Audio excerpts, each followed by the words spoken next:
What's going on, guys? My name is Justin Manganello, and today I'm going to be talking about the case with 7-Eleven in Indonesia and maybe a country that I think could thrive with a 7-Eleven in their market.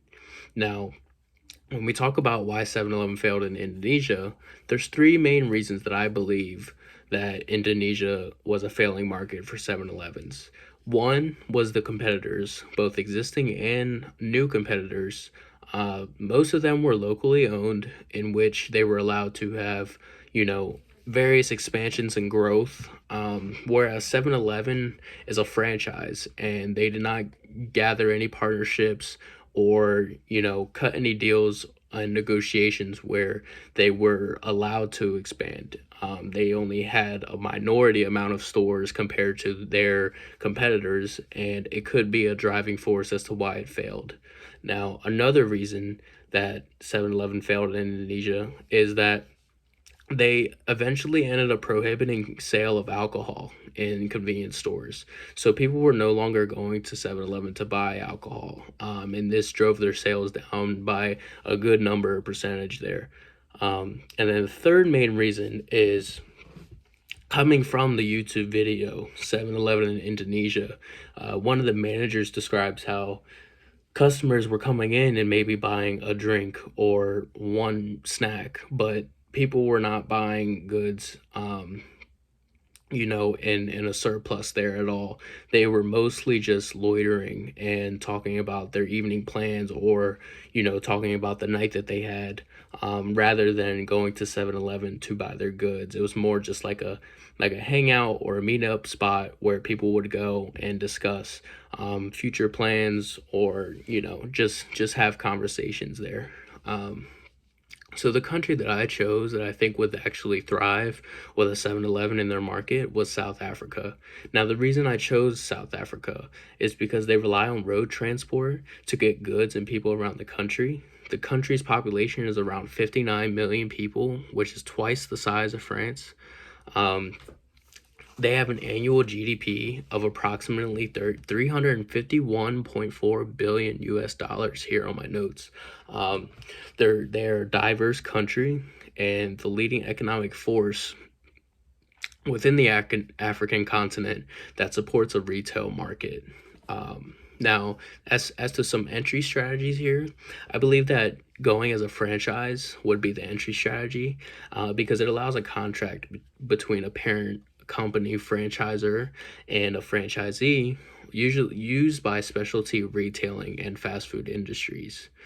With franchising, there's really limited risk, little or no investment, and a rapid way to enter the market.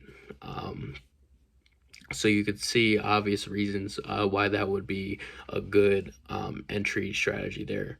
Now, for South Africa's infrastructure, I do have a variety of reasons why I think it would be good.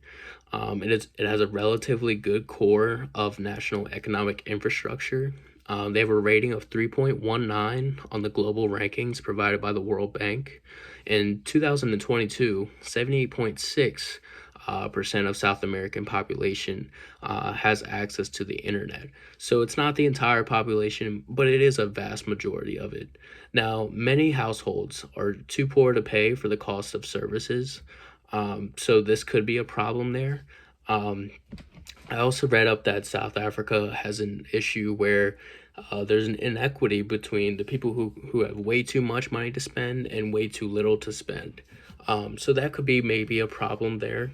Um, so some municipalities are poorly managed or have limited human and financial resources to deliver these services. So that's also an issue that South Africa could provide towards a new coming 7-Eleven franchise. Um, Also, there's unrestrained use of resources by some households with that leaves others with nothing. So, there's good and bad with their infrastructure. It's not the greatest, but I also wouldn't say it's the worst.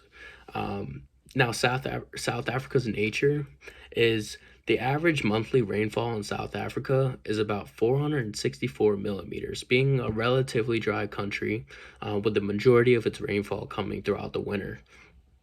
Now, in terms of business, I don't believe that this would greatly affect their sales, simply because with South Africa being a mostly dry country, people are going to be coming to these convenience stores to get beverages and, quick stops on the go, that sort of thing. And, the amount of rainfall isn't enough to say that people won't be coming outside. So the reason why I believe South Africa is a country in which 7-Eleven can really succeed is because I believe it's a market that's very new. There's no 7-Eleven in the entire continent of Africa. So, there's 7-Elevens in Asia, there's 7-Elevens in Europe, the US, South America. But Africa is the only market where 7-Elevens have not touched yet. And like I said before, with franchises, there's little to no risk, right? And um, the investment wouldn't be that great. You would have a franchisee where you allow them to operate your business in South Africa, and I believe with the given facts that I've provided, when you look at their GDP of 351.4 billion US dollars, they have 59 million people, which is again, like I said, twice the size of France. I mean, you can't look at a market like this and say, oh, I don't think it'll work there. There is some issues. I'm not gonna sit here and pretend that there's not. When it comes to the inequity with the amount of wealth that's generated throughout this country. You have very poor people who can't afford certain goods and services, and then you have really rich people who you know can't can't spend enough of their resources. So I think those are some of the problems, but with a growing economy like South Africa, I do really think that it would be worth a shot to run a 7-Eleven in South Africa.